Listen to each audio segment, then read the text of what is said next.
बिस्मिल्लाहिर्रहमानिर्रहीम। बच्चों, आज के लेक्चर में हम exercise number 10.1 first year maths start करने जा रहे हैं। और इसमें बेटा जो इंपॉर्टेंट सवालात हैं 10.1 में, वो क्वेश्चन नंबर 3 से स्टार्ट होते हैं। वेरीफाई दैट के दो पार्ट हैं बेटा, उसके बाद फिर क्वेश्चन नंबर 4 में बढ़ेंगे। बट बच्चों, इस सवाल पे जाने से पहले आप एक बात याद रखिएगा कि हमारे पास ट्रिग्नोमेट्री के अंदर ये जो एंगल्स है ना, जैसे कि एक 0 डिग्री, उसके बाद एक एंगल 30 डिग्री, फिर एंगल 45 डिग्री, फिर एंगल 60 डिग्री और फिर एंगल 90 डिग्री। बेटा याद रखना, ये जो सारे हमारे पास एंगल हैं, इन सबको कहा जाता है प्राइमरी स्पेशल एंगल। यानी 0 से लेके 90 तक, 0 फिर 30 के बाद 45 के बाद 60 के बाद 90, ये कहलाते हैं प्राइमरी स्पेशल एंगल। बेटा याद रखना, हमारे कोर्स में ना हम अलाउड है कि कैलकुलेटर से अगर हम किसी एंगल को कैलकुलेट करवाएं, यानी अगर किसी एंगल का साइन लें, किसी एंगल का कॉस लें या टेन लें, तो वो जो एंगल्स है ना, वो उनका एंगल्स का ताल्लुक इन स्पेशल एंगल से होना चाहिए, प्राइमरी स्पेशल एंगल से होना चाहिए। मिसाल के तौर पे अगर कहीं लिखा हुआ है 0 डिग्री, 30 डिग्री, 45 डिग्री, 60 डिग्री और 90 डिग्री, जिन इन 5 एंगल्स को मैंने जो प्राइमरी स्पेशल एंगल कहा, अगर कोई सवाल ऐसा दिया जाए साइन 45 डिग्री, तो आप अलाउड है कि आप साइन 45 डिग्री की वैल्यू कैलकुलेटर से डायरेक्ट फाइंड आउट कर सकते हैं। लेकिन बेटा अगर ये एंगल 45 डिग्री के बजाय 15 डिग्री लिखा हुआ आया, तो आप साइन 15 डिग्री की वैल्यू कैलकुलेटर से डायरेक्ट मालूम नहीं करवा के लिख सकते, क्योंकि ये जो है ये हमारा प्राइमरी स्पेशल एंगल की लिस्ट में शामिल नहीं है। तो अगर साइन 15 डिग्री आएगा, तो जब तक कि ये एंगल हमारा प्राइमरी स्पेशल एंगल में ब्रेक नहीं होगा, हम कैलकुलेटर से उसकी वैल्यू डायरेक्ट कैलकुलेट नहीं करवा सकेंगे। तो 0, 30, 45, 60 और 90 इन एंगल्स पर बेटा आप फोकस रखिएगा, 5 एंगल पर। और अब हम अपने एक्सरसाइज के क्वेश्चन की तरफ आते हैं। तो उसमें मैं आपको कुछ बात समझा दूं, जरा ध्यान से सुनिएगा बेटा। ये अगर अपने पास ना रफ वर्क में वही लिख लो, 0, 30, 45, 60 और 90, इन्हें कहा जाता है प्राइमरी, इन्हें कहा जाता है बेटा प्राइमरी स्पेशल एंगल्स। अरे यस, 0, 30, 45, 60 और 90 ये कहलाते हैं प्राइमरी स्पेशल एंगल। जरा इसको तो बेटा अपने पास पहले नोट डाउन कर लें, फिर सवाल की तरफ आते हैं। अच्छा, अब जरा एक बात ध्यान सुनना बेटे। पहले तो आप मुझे ये बता दो कि अगर कहीं पर आप साइन 45 डिग्री की वैल्यू या कॉस 45 डिग्री की वैल्यू निकालेंगे, तो याद रखना बेटा, साइन 45 डिग्री और कॉस 45 डिग्री की वैल्यू आप कैलकुलेटर से निकालेंगे, तो कैलकुलेटर आपको वैल्यू देगा स्क्वायर रूट 2/2। सही है। जब भी आप साइन 45 या कॉस 45 मालूम करेंगे ना, तो कैलकुलेटर आपको वैल्यू देगा स्क्वायर रूट 2/2। लेकिन बेटा इसी की वैल्यू कभी कभार ये भी लिख दी जाती है 1/√2। तो मेरा कहना यह है कि आप कम से कम अपने चैप्टर 10 के लिए ना ये दोनों वैल्यूज को याद कर लीजिएगा। देखो, साइन 45 कॉस 45 की जगह हमेशा हम यूज करेंगे √2/2। और आपको ये पता है ना बेटा कि 1/√2 को अगर मैं रैशनलाइज करूंगा तभी तो बन जाएगा √2/2। अच्छा, कैलकुलेटर से दोनों की वैल्यू निकालोगे, पॉइंट्स में दोनों की वैल्यू सेम आएगी। ये भी बनेगा 0.707, ये भी बनेगा 0.707। लेकिन बाज औकात क्या कर रहे हैं, ये हमारी बुक में ना प्रूफ दैट के क्वेश्चंस के अंदर कभी वो साइन 45 कॉस 45 की ये वाली वैल्यू लिखवा रहे हैं, कभी वो साइन 45 कॉस 45 की ये वाली वैल्यू लिखवा रहे हैं। तो इट ऑल डिपेंड्स कि क्वेश्चन में रिक्वायरमेंट कैसी है।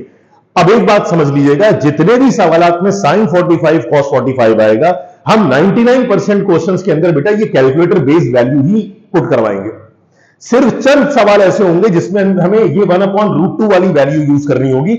ये आपको याद रखने की जरूरत नहीं है। ये हम पहचानेंगे कैसे, हमें जो प्रूफ करना होगा ना राइट साइड में, उसमें अपॉन में √2 आ रहा होगा। अगर प्रूफ दैट के सवालों में अपॉन में √2 आ रहा है, तो समझ जाओ कि वो ये वाली वैल्यू यूज कर रहा है। अदरवाइज तो आपने हर जगह बेटा वैल्यू √2/2 यूज करनी है। वो भी मैं अभी आपको पार्ट नंबर 1 में एक्सप्लेन कर भी दूंगा कि एग्जैक्टली कैसे पहचानते हैं कि कब ये वाली वैल्यू और कब ये वाली वैल्यू यूज करनी है। थोड़ा बहुत मैंने बता भी दिया। तो साइन 45 कॉस 45 के एटलीस्ट बेटा 2 आंसर याद रखिएगा, एमसीक्यू के लिए भी इंपॉर्टेंट है। साइन 45 कॉस 45 की असल वैल्यू होती 1/√2 है, बट इसको अगर रैशनलाइज करवाएं तो रैशनलाइज फॉर्म इसकी ये होती है √2/2।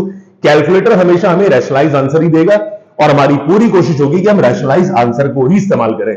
जहां पर इसकी जरूरत पड़ेगी वो देखते हैं कैसे। जरा ये सब अपने पास बेटा रफ वर्क में नोट कर लीजिए। तो फिर आते हैं जरा सवाल क्वेश्चन नंबर 3 के पार्ट नंबर 1 पे। एग्जाम के लिहाज से इंपॉर्टेंट सवाल मार्क कर लीजिएगा बेटा। ये सारी डिटेल्स अपने पास काइंडली पहले नोट डाउन कर लें जो मैंने लिखवाई है आपको। साइन 45 कॉस 45 √2/2 भी होता है और 1/√2 भी होता है। चलिए बेटा अब जरा सवाल पे आते हैं।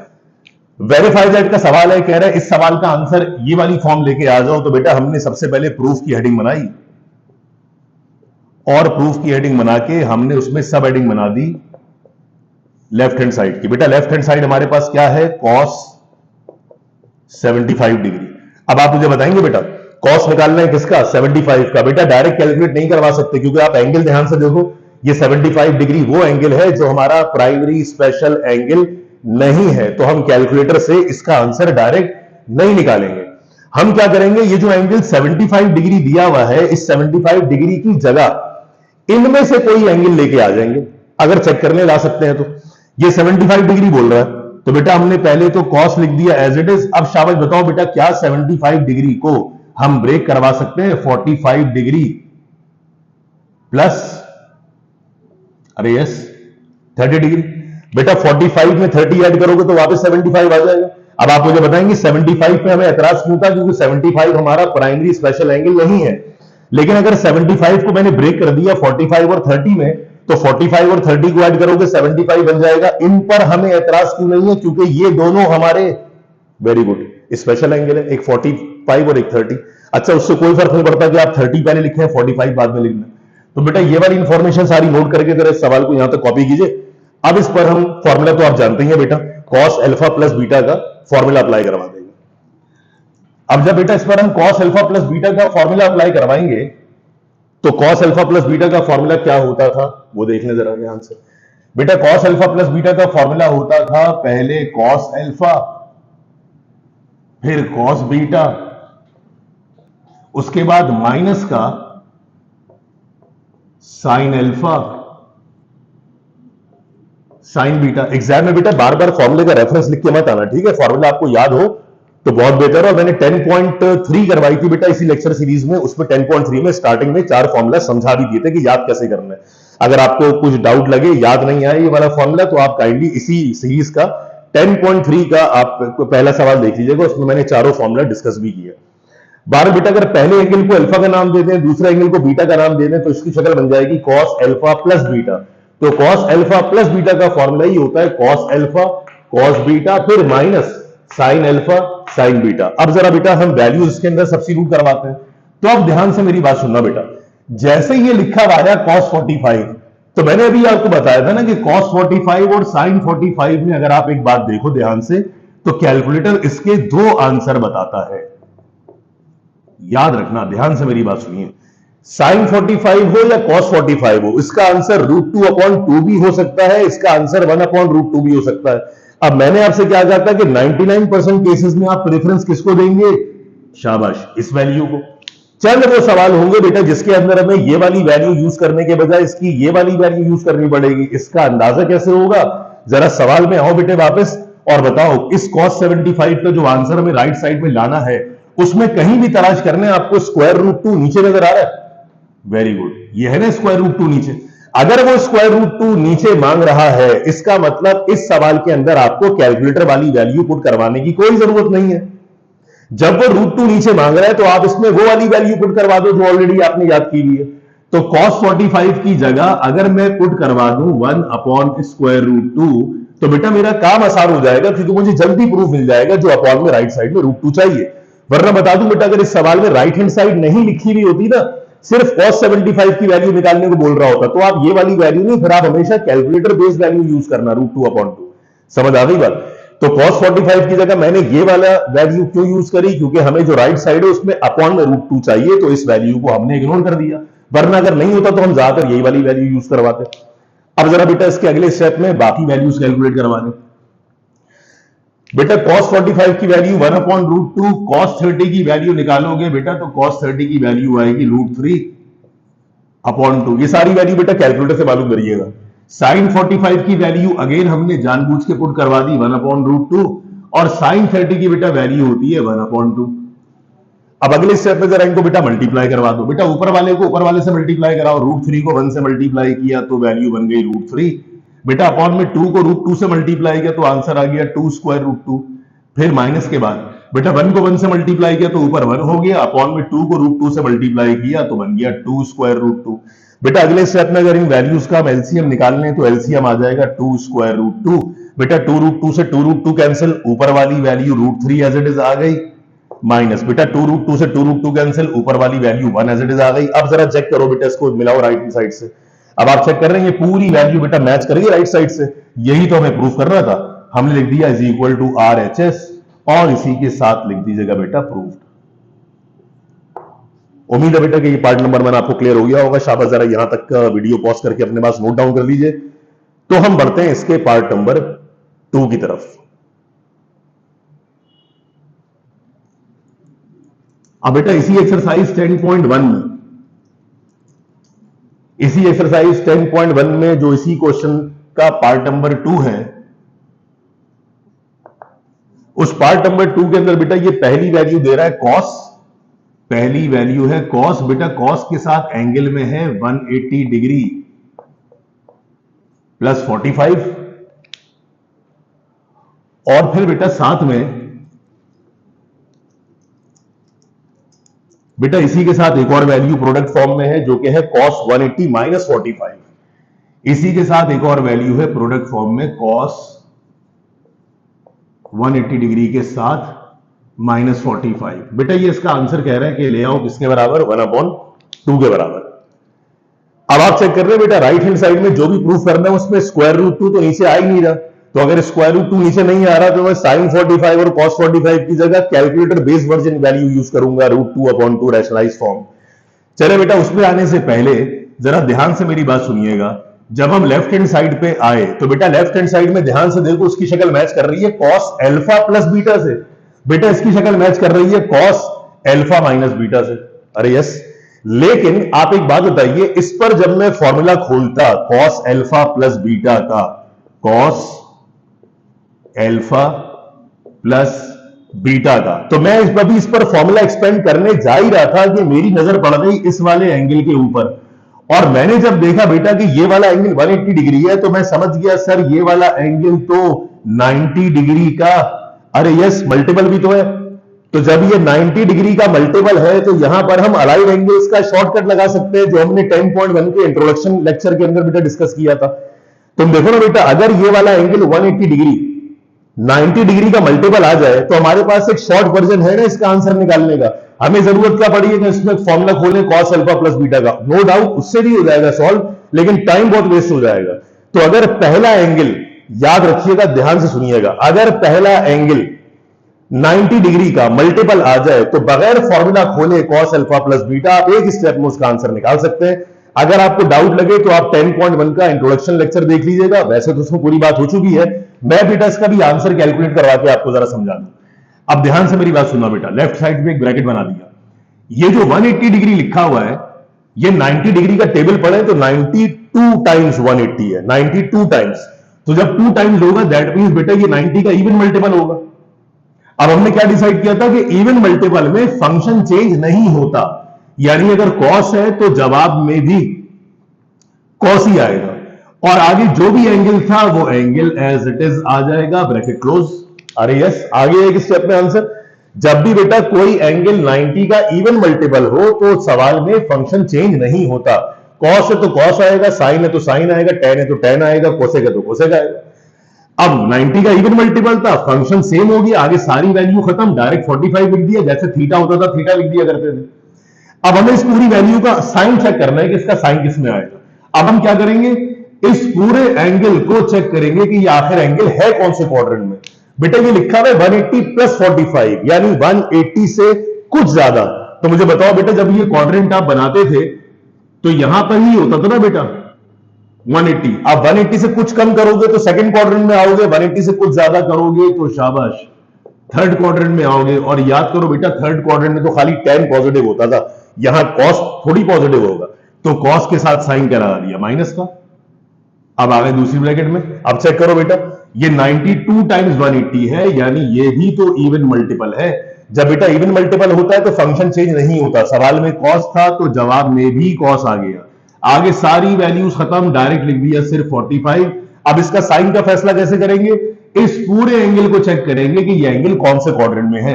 मेरे ख्याल से आपने बिल्कुल सही पहचाना है कि सर ये एंगल तो सेकंड क्वाड्रेंट में, क्योंकि ये 180 से पीछे जा रहा है, 180 से कुछ कम। तो अगर 180 से कुछ कम है तो एंगल सेकंड क्वाड्रेंट में। और याद करो बेटा, सेकंड क्वाड्रेंट में तो खाली साइन पॉजिटिव होता था, ये तो कॉस है, तो कॉस के साथ क्या, माइनस। शाबाश, जरा नोट डाउन कर ले बेटा सारी वैल्यू। ये एंगल आपका बन रहा है थर्ड क्वाड्रेंट में, तो थर्ड क्वाड्रेंट में कॉस नेगेटिव होता है, सेकंड क्वाड्रेंट में भी कॉस नेगेटिव होता है, तभी तो आंसर में माइनस आ गया। अब नेक्स्ट स्टेप में मुझे बताओ बेटा, ये वाला माइनस अगर छोड़ भी दे तो cos 45 की जगह cos 45 की वैल्यू पुट करवानी है ना। अब cos 45 की तो दो वैल्यू होती हैं, एक √2/2, एक 1/√2। मैंने क्या कहा था, 99% जगहों पे आप कैलकुलेटर बेस्ड वैल्यू √2/2 यूज करेंगे।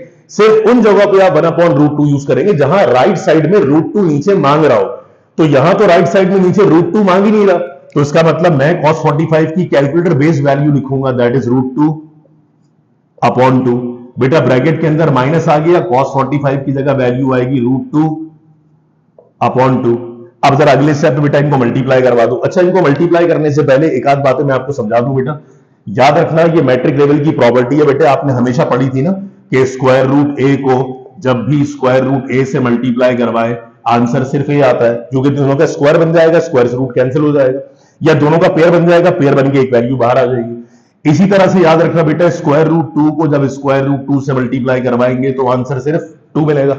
तो चेक करो बेटा, माइनस माइनस तो प्लस हो गया, तो अब प्लस लिखने की जरूरत ही नहीं है बेटा। √2 को √2 से मल्टीप्लाई किया तो ऊपर सिर्फ 2 हो गया, और नीचे बेटा 2 को 2 से मल्टीप्लाई किया तो 4 हो गया। अब अगला स्टेप यहां लिख देता हूं बेटा, बताओ ऊपर 2 है नीचे 4 है, तो बेटा 2 1s are 2, 2 2s are 4, तो आपके पास आंसर सिर्फ और सिर्फ क्या बचा, अरे यस 1/2। यही तो आपको राइट हैंड साइड में प्रूफ करना था। लिख दीजिएगा is equal to RHS। Proof बेटा याद से लिख दीजिएगा नीचे। शाबाश, जरा वीडियो पॉज करके इसको नोट डाउन कर लीजिए यहां तक। तो ये बेटा जो हमने सवाल किए हैं, ये क्वेश्चन नंबर 3 के दोनों पार्ट्स थे, पार्ट नंबर 1 भी और पार्ट नंबर 2 भी। थोड़े से बेटा ऑकवर्ड लगेंगे उन बच्चों को जिन्होंने अलाइड एंगल वाले टॉपिक्स को ठीक तरह से नहीं पढ़ा। तो मेरी रिक्वेस्ट है आपसे कि अगर इस टॉपिक को आप ठीक तरह समझना चाह रहे हैं ना, तो बच्चों 10.1 का जो इंट्रोडक्शन लेक्चर हमने सीरीज में ऐड किया है ना, इससे पहले आप उसको एक नजर देख लीजिएगा ताकि मसला क्लियर हो जाए। तो शाबाश, जरा यहां तक का काम नोट डाउन कर लीजिए। अब आते हैं बेटे हम क्वेश्चन नंबर 3 की जाने, क्वेश्चन नंबर 4 की जाने। 3 के इन दोनों पार्ट्स के बाद क्वेश्चन नंबर 4। अच्छा, अब देखो जरा बेटा, क्वेश्चन नंबर 4 में ये कह रहे हैं विदाउट यूजिंग टेबल्स और calculator find the values of. कह रहा है विदाउट यूजिंग टेबल्स या विदाउट यूजिंग कैलकुलेटर, मतलब अब इन सवालों में वो आपको कोई टेबल, कोई चार्ट प्रोवाइड नहीं करेंगे कि sin 30 ये होता है, cos 45 ये होता है, sin 60 ये होता है, cos 60 ये होता है। कह रहे टेबल्स यूज नहीं करने हैं आपको, वही जो आपने मैट्रिक क्लास के अंदर भी टेबल्स पढ़े थे ट्रिग्नोमेट्री के, कि साइन पे कौन से एंगल पे कौन सी वैल्यू होती है। फिर कह रहे कैलकुलेटर भी यूज नहीं कर सकते। अब ये कह रहे हैं कैलकुलेटर भी यूज नहीं कर सकते, लेकिन सवाल होगा सॉल्व कैलकुलेटर से ही। तो ये क्या बोलना चाह रहा है, कैलकुलेटर यूज नहीं कर सकते? ये अगेन उसी कॉन्टेक्स्ट में बात कर रहा है कि आप कैलकुलेटर सिर्फ उसी वक्त यूज कर सकते हैं जब आपको एंगल ना प्राइमरी स्पेशल एंगल की फॉर्म में गिवन हो। प्राइमरी स्पेशल एंगल कौन सा? 0 degree, 30 degree, 45 degree, 60 degree, 90 degree. अगर इन 5 एंगल में से कोई एंगल है तो आप कैलकुलेटर यूज कर सकते हैं। अगर प्राइमरी स्पेशल एंगल के अलावा कोई एंगल है तो आप डायरेक्ट कैलकुलेटर यूज ना करें। यह है सवाल का असल मतलब लिखने का। तो आप पहले जरा क्वेश्चन 4 की हेडिंग बना के अपने पास लिख लीजिए, विदाउट यूजिंग टेबल्स और calculator find the values of. अब क्वेश्चन नंबर 4 का जो बेटा पहला पार्ट है, क्वेश्चन नंबर 4 का जो पहला पार्ट है, उसमें एक सवाल दिया हुआ है साइन के साथ एंगल में 75 डिग्री। अब आप मुझे बताइए ना बेटा, साइन के साथ एंगल 75 है, इस एंगल को देख लो ध्यान से बेटा। ये 75 डिग्री तो एंगल वो है जो प्राइमरी स्पेशल एंगल है ही नहीं, तो मैं कैलकुलेटर यूज कर ही नहीं सकता जब तक कि ये प्राइमरी स्पेशल एंगल में ना कन्वर्ट हो जाए। तो जो साइन 75 डिग्री दिया हुआ है, ध्यान से देखना बेटा, बताइए 75 डिग्री एंगल की जगह क्या मैं कोई 2 एंगल ऐसे ला सकता हूं जो प्राइमरी स्पेशल एंगल हो? अरे यस, अभी तो हमने क्वेश्चन 3 के पार्ट 1 में सीखा था कि सर 75 डिग्री एंगल जब भी बना करे आप इसे सीधा सीधा ब्रेक करवा देंगे 45 डिग्री में प्लस 30 डिग्री। अब आप टेंशन मत लें बेटा, वो आपको एंगल देगा ही हमेशा ऐसा जो एंगल 2 स्पेशल एंगल में ब्रेक हो सकता होगा। कभी यहां पर हमारे फर्स्ट ईयर लेवल के कोर्स में वो 76 डिग्री नहीं देगा आपको, 76 डिग्री देगा वो खुद फंस जाएगा, क्योंकि वो 2 प्राइमरी स्पेशल एंगल में ब्रेक ही नहीं हो सकता। तो एंगल ही आपको ऐसा देगा जो ब्रेक हो सकता होगा दो प्राइमरी स्पेशल एंगल में। अब साइन 45 प्लस 30 पर बेटा अगले स्टेप में मैं फॉर्मूला खोज लूंगा साइन एल्फा प्लस बीटा का। अच्छा, इसमें एल्फा प्लस बीटा का फॉर्मूला क्यों अप्लाई करवा रहे हैं, इसमें शॉर्टकट क्यों नहीं लगा रहे? इसलिए नहीं लगा रहे बेटा क्योंकि ये वाला जो एंगल है ना, पहला वाला, ये 90 का मल्टीपल नहीं है, मतलब ये 90 के टेबल में नहीं आता। अगर ये 90 के टेबल में आता, शॉर्टकट से इसका आंसर निकाल लेते। अब ये 90 का मल्टीपल नहीं है तो बेटा पहले एंगल को अल्फा और दूसरे एंगल को बीटा बोल दो। अब खोल दो बेटा इसमें formula sine alpha plus beta का। तो बेटा साइन अल्फा प्लस बीटा का फॉर्मूला बहुत आसान, क्या होता था? पहले साइन अल्फा, फिर साइन बीटा, फिर प्लस के बाद कॉस अल्फा और फिर साइन बीटा। साइन अल्फा ये ज्यादा सही हो गया बेटा, फॉर्मूला होता है sine alpha cos beta, sine alpha cos beta plus cos alpha sign beta. बेटा ये फॉर्मूला है साइन अल्फा प्लस बीटा का, sine alpha cos beta plus cos alpha sign beta. अरे यस बेटा, ये फॉर्मूला खोलने के बाद जरा वैल्यूज पुट करवा दो। अब देखो साइन 45 डिग्री की वैल्यू बेटा मैं वही पुट कराऊंगा जो कैलकुलेटर बताएगा हमें, दैट इज √2/2। बेटा cos 30 की वैल्यू वही पुट कराऊंगा जो कैलकुलेटर बताएगा हमें। अब कैलकुलेटर क्यों यूज कर रहे हैं? क्योंकि चेक कर लो बेटा, सारे के सारे तो प्राइमरी स्पेशल एंगल है, तो जब प्राइमरी स्पेशल एंगल आ रहे हैं तो आप कैलकुलेटर यूज कर सकते हैं। साइन 45 का आंसर √2/2, cos 30 की जगह √3/2। बेटा cos 45 की वैल्यू भी होती है √2/2 और साइन 30 की वैल्यू होती है बेटे 1/2। शाबाश, जरा यहां तक नोट डाउन कर ले बेटा, अगले स्टेप में कुछ मल्टीप्लाई करवा देते हैं आपस में। बेटा जरा मल्टीप्लीकेशन करवा दो। बेटा ऊपर वाले √2 को ऊपर वाले √3 से मल्टीप्लाई करवाएंगे तो √2 और √3 मल्टीप्लाई होकर √6 हो गया बेटे, और अपॉन में 2 को 2 टाइम्स किया तो वैल्यू बन गई 4। इसके आगे बेटा plus sign as it is आ गया बेटा, √2 को 1 से मल्टीप्लाई किया तो ऊपर आ गया स्क्वायर √2। बेटा नीचे 2 को 2 से मल्टीप्लाई किया तो वैल्यू आ गई 4। अगले स्टेप में बेटा अगर इन सबका एलसीएम भी ले ले तो नीचे 4 आएगा, तो ऊपर वैल्यू बच जाएगी √6 प्लस √2। बेटा ये हमारा रिक्वायर्ड आंसर। अच्छा, इस पूरी वैल्यू को बेटा फर्दर सिंप्लीफाई नहीं करना क्योंकि आंसर डेसिमल में आना शुरू हो जाएगा, तो वो हम अवॉइड करते हैं, लिखते नहीं है। दूसरी बात ये कि यही आपका एक्यूरेट आंसर है। बुक में अगर आंसर कुछ और आ रहा हो वो मत लिखना, बुक वाला फिर वही काम कर रहा होगा, साइन 45 की जगह वैल्यू यूज कर रहा है 1/√2, तो वो √2 अपॉन में दे रहा है, हम उसकी रैशनलाइज फॉर्म दे रहे हैं। आप वही वैल्यू यूज करें जो कैलकुलेटर बता रहा है, अनलेस के राइट साइड पे रिक्वायरमेंट ना हो। तो शाबाश, जरा बेटा वीडियो पॉज करके यहां तक का पार्ट नंबर 1 नोट डाउन कर लीजिए अपने पास। अच्छा, अब इस क्वेश्चन नंबर 4 के अंदर बेटा हम पहले सारे वो सवाल करेंगे जिसमें साइन कॉस आ रहा है। सही है, 10 वाले 2 पार्ट से आई थिंक उनको इकट्ठा कर लेंगे बाद में, पहले जरा हम सारे साइन और कॉस वाले क्वेश्चंस को सॉल्व कर लेते हैं। अब ये क्वेश्चन नंबर 4 का पार्ट नंबर 1 था। अब पार्ट नंबर 2 को छोड़ के पहले पार्ट नंबर 3 पर आ जाए क्योंकि उसमें भी साइन और कॉस की फॉर्म में सवाल दिया हुआ है। पार्ट नंबर 2 इंशाल्लाह बाद में करेंगे 10 का एक साथ। अब क्वेश्चन में कह रहा है कॉस है और एंगल में है 165 डिग्री। बहुत ध्यान से मेरी बात सुनना बेटा, बहुत ध्यान से। एंगल दिया हुआ है 165 डिग्री। शाबाश, अब जरा ये बताए कि 165 डिग्री दो प्राइमरी स्पेशल एंगल में कैसे ब्रेक होगा? दो प्राइमरी स्पेशल एंगल, सोचे जरा। 165 है। अब प्राइमरी स्पेशल एंगल की लिस्ट अपने जहन में ले आओ। क्या क्या होता था बेटा? पहले 0, फिर 30, फिर 45, फिर 60 और फिर 90।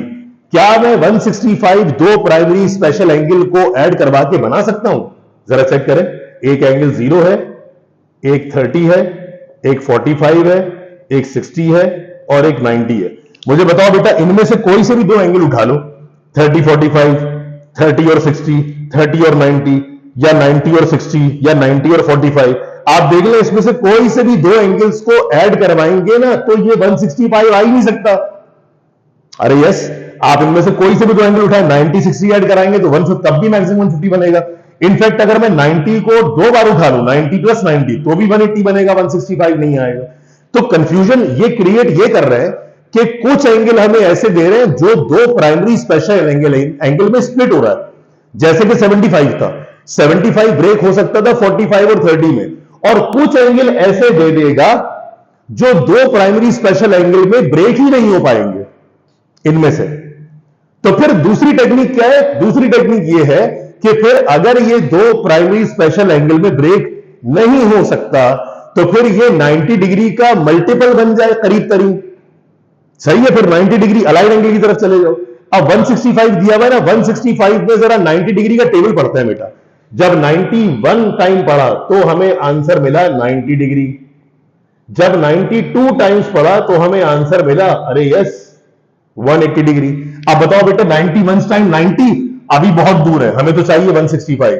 90 को 2 से मल्टीप्लाई कर तो 180। अरे भाई 180 165 से आगे निकल गए, वहीं रुक जाओ। अब मुझे बताओ 90 और 180 में से कम 180 ही वो एंगल है ना बेटा जो 165 के करीब, ज्यादा करीब है। 93 से तो पढ़ ही नहीं सकते बेटा, 93 से पढ़ोगे तो 270 निकल जाएगा, वो तो बहुत ही आगे निकल जाएगा। तो जस्ट 90 का टेबल पढ़े और 90 का टेबल पढ़ के इस वैल्यू के करीब करीब पहुंचने की कोशिश करें। करीब करीब का मतलब या तो इससे जरा सा आगे या इससे जरा सा पीछे। तो 92 टाइम्स पढ़ा तो 180 आया। 180 बेटा इससे जरा सा ही आगे तो है। अब कितना आ गया जरा बता दो मुझे, शाबाश, वेरी गुड। क्या हम लिख सकते हैं इस 165 डिग्री एंगल को ब्रेक करवा के 180 डिग्री माइनस, अरे यस, 15 डिग्री। बेटा अगर आप 180 डिग्री में से माइनस करवा देंगे 15 डिग्री तो आपको एंगल मिल जाएगा ना 165। अब तुम देखो इस एंगल पे हमें अभी भी एतराज है कि ये हमारा स्पेशल प्राइमरी एंगल नहीं है। तो भले हमें इस एंगल पर एतराज हो लेकिन इस पर एतराज नहीं है। क्यों? क्योंकि ये 90 का मल्टीपल है। हम अच्छी तरह जानते हैं कि अगर ये एंगल 90 का मल्टीपल है तो 90 का कौन सा मल्टीपल है बेटा? इवन मल्टीपल, क्योंकि 92 टाइम्स है 180। तो जब ये इवन मल्टीपल होता था तो हम फंक्शन चेंज नहीं करते थे। सवाल में कॉस है तो जवाब में भी कॉस आ जाएगा, आगे सब खत्म बेटे। आगे एंगल कौन सा बचा सिर्फ? शाबाश, 15 डिग्री। अब कॉस कॉस ही रहा, ये वाला एंगल आ गया 15। अब देखते हैं ये पूरा एंगल कौन से क्वाड्रेंट में है और उस क्वाड्रेंट में ये कैसा बिहेव करता है। 180 से कुछ कम। जब बेटे 180 से कुछ कम करोगे तो 180 से पीछे आओगे ना, तो 180 से पीछे आओगे तो ये कौन सा क्वाड्रेंट? Second quadrant. बेटा सेकंड क्वाड्रेंट में खाली साइन पॉजिटिव होता है, कॉस थोड़ी पॉजिटिव होता है। तो चूंकि ये कॉस है, इसको आंसर किस में आ गया? माइनस में। अब आप नोट कर रहे हो बेटा कि पहले तो हमने 165 बहुत बड़ा एंगल था उसको 90 के मल्टीपल में ब्रेक करवा के एक छोटे एंगल में कन्वर्ट करवा लिया। अब जरा इस एंगल को देखो, ये कुछ जाना पहचाना एंगल नजर आया? वेरी गुड, 15 डिग्री है ना बेटा। क्या इस 15 डिग्री की जगह मैं अब लिख सकता हूं दो स्पेशल एंगल, एक 45 डिग्री और एक माइनस का 30 डिग्री। तो बेटा अगर मैं 15 डिग्री की जगह लिख दूंगा 45 माइनस 30, तो अब 45 और 30 दोनों पे मुझे एतराज नहीं है क्योंकि दोनों प्राइमरी स्पेशल एंगल है। तो मैं इनकी वैल्यू निकाल सकता हूं कैलकुलेटर से। इस पर मुझे एतराज क्यों था? क्योंकि मैं इसमें कैलकुलेटर यूज नहीं कर पाऊंगा क्योंकि ये प्राइमरी स्पेशल एंगल नहीं है। 15 डिग्री को ब्रेक करवा दिया 45 माइनस 30 में। अब लगा दो बेटा इस पे formula cos alpha minus beta का। माइनस साइन को बाहर ही छोड़ दो बेटा, जो आंसर आएगा उसको आखिरी स्टेप में माइनस साइन से मल्टीप्लाई करवा देंगे। यहां तक का काम जरा नोट करें बेटा, फिर माइनस को छोड़ के इस पर लगा दें formula cos alpha minus beta का। अब जब बेटा इसमें हम फॉर्मूला अप्लाई करवाएंगे कॉस अल्फा माइनस बीटा का, तो फॉर्मूला जरा चेक कर लीजिएगा बेटा। माइनस साइन बाहर वैसे ही छोड़ दिया, इस पर खोल दो बेटा। ये पहला एंगल अल्फा है, दूसरा एंगल बीटा है। कॉस अल्फा माइनस बीटा का फॉर्मूला क्या होता था? तो फॉर्मूला था कॉस अल्फा कॉस बीटा फिर प्लस साइन अल्फा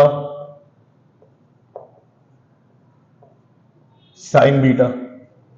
सही है। कॉस अल्फा, जब कॉस वाले फॉर्मूले के अंदर बेटा माइनस होता है ना, वो बीच में प्लस में कन्वर्ट हो जाता है। ये मैं इंट्रोडक्शन के बेटा पहले लेक्चर में आपको मिल जाएगा। Cos alpha minus beta, cos alpha cos beta plus sine alpha sign beta. Formula खोलने के बाद बेटा जब ब्रैकेट में आए तो cos 45 की value calculator based value put करवाई, दैट इज √2/2। बेटा cos 30 की वैल्यू दोबारा से वही पुट करवाई, दैट इज √3/2। फिर प्लस के बाद बेटा sin 45 की वैल्यू फिर से वही पुट करवाई कैलकुलेटर बेस्ड √2/2, और sin 30 की जगह sin 30 की वैल्यू आ गई 1/2। अब जरा बेटा इसको सिंप्लीफाइड फॉर्म में ले आते हैं। माइनस साइन के बाद बेटा √3 को √2 से मल्टीप्लाई किया तो √6 हो गया अपॉन में 4। बेटा √2 को 1 से मल्टीप्लाई किया तो ऊपर √2 हो गया अपॉन में 2 टाइम्स 2 इज 4। बेटा अगले स्टेप में अगर इन सबका हम एलसीएम निकाल लें तो नीचे एलसीएम आ जाएगा 4। 4 से 4 कैंसिल, ऊपर बच गया √6।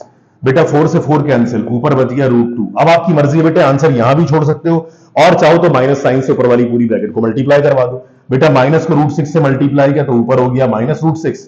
बेटा माइनस को प्लस √2 से मल्टीप्लाई किया तो माइनस का √2 और अपॉन के अंदर बेटा value 4 which is equal to अपना क्या आंसर। यहां तक शाबाश नोट कर लीजिए।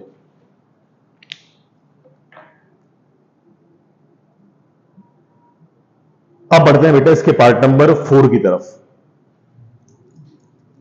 बहुत आसान सवाल है बेटा, इस पार्ट नंबर 4 को शायद मुझे पूरा सॉल्व करवाने की जरूरत भी ना पड़े।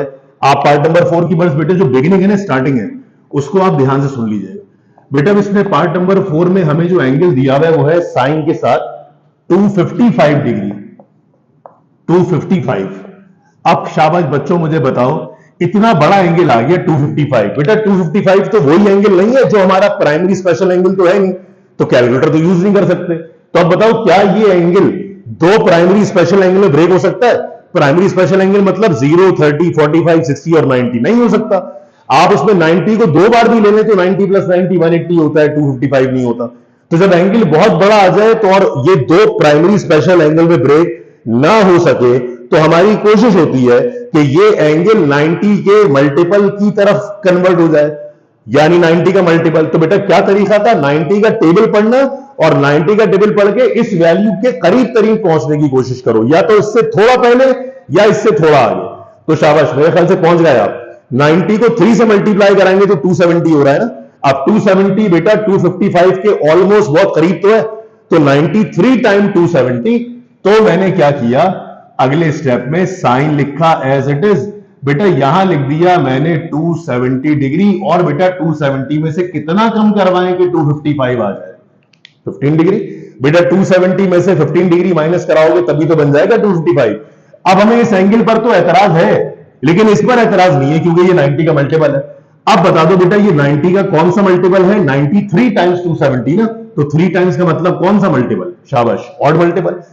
अब जब ये आपको 90 का ऑड मल्टीपल दिया जाए तो कल हमने क्या सीखा था बेटा 10.1 के इंट्रोडक्शन लेक्चर में कि सर जब ये 93 का मतलब 90 का ऑड मल्टीपल हो तो ये जो फंक्शन होता है ये अपने कॉम्प्लीमेंट्री को रेशियो में चेंज हो जाता है।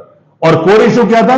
अगर को होता तो इसमें से को हटा देते, और अगर को नहीं है तो को लगा दे। तो बेटा जब ये ऑड मल्टीपल है तो इसको को में चेंज करो। बताओ साइन में तो को है नहीं, तो जब साइन में को लगाओगे बेटा तभी तो बनेगा कॉस। आगे सब कुछ छोड़ के बेटा बोलो एंगल क्या? अरे वही 15 डिग्री। अरे यस, ये वाला एंगल आ गया। अब इसकी साइन का फैसला करना है बेटा। बताओ 270 से कुछ कम, तो बेटा 270 किधर होता था जरा याद करें। 270 तो बेटा यहां होता था। बेटा 270 से कुछ ज्यादा करोगे फोर्थ क्वाड्रेंट, 270 से कुछ कम करोगे तो थर्ड क्वाड्रेंट, और थर्ड क्वाड्रेंट में बेटा खाली 10 पॉजिटिव होता था। अच्छा देखना भी इसी को है, इसका साइन मत देखना। जो एंगल दिया हुआ है वो तो साइन, जो फंक्शन दिया हुआ वो तो साइन दिया हुआ है ना। तो 270 से कुछ कम ये बनता है थर्ड क्वाड्रेंट, और थर्ड क्वाड्रेंट में साइन नेगेटिव बिहेव करता है, तो ये बन गया माइनस कॉस 15। अब मुझे बताइए बेटा माइनस को छोड़ के, कॉस को छोड़ के, तो बारह देख लो फिर पिछले सवाल नहीं बन गया ये। 15 डिग्री को ब्रेक करवा लिया था दो प्राइमरी स्पेशल एंगल में, यानी 45 माइनस 30। बेटा इसके बाद ये पूरा सोल्यूशन इसका वही बनेगा, आंसर तक वही आएगा बेटा इस सवाल का जो आपने भी पिछले वाले क्वेश्चन में फाइंड किया था। तो कोई नया काम नहीं है बेटा इसके आगे से, पूरा तुम देख लो, आगे से वही minus cos alpha minus beta का फॉर्मूला अप्लाई होगे, सेम आंसर बनेगा बेटा इस सवाल का। तो शाबाश बच्चों, जरा यहां तक का वीडियो काम पॉज करके अपने पास नोट कर लीजिए। तो ये हमारे पास बेटा क्वेश्चन नंबर 4 के शुरू के 4 पार्ट से, लेकिन इसमें पार्ट नंबर 2 अभी इंक्लूड नहीं है 10 का। अच्छा जो इसके अगले सवाल आते हैं बेटा उसमें एंगल रेडियंस में दिया हुआ है, तो हम उसको नेक्स्ट लेक्चर की सीरीज में इंशाल्लाह कंप्लीट करते हैं। आप शाबाश अपना वीडियो पॉज करके यहां तक नोट कर लीजिए। मिलते हैं बेटा अगले लेक्चर में। अल्लाह हाफिज।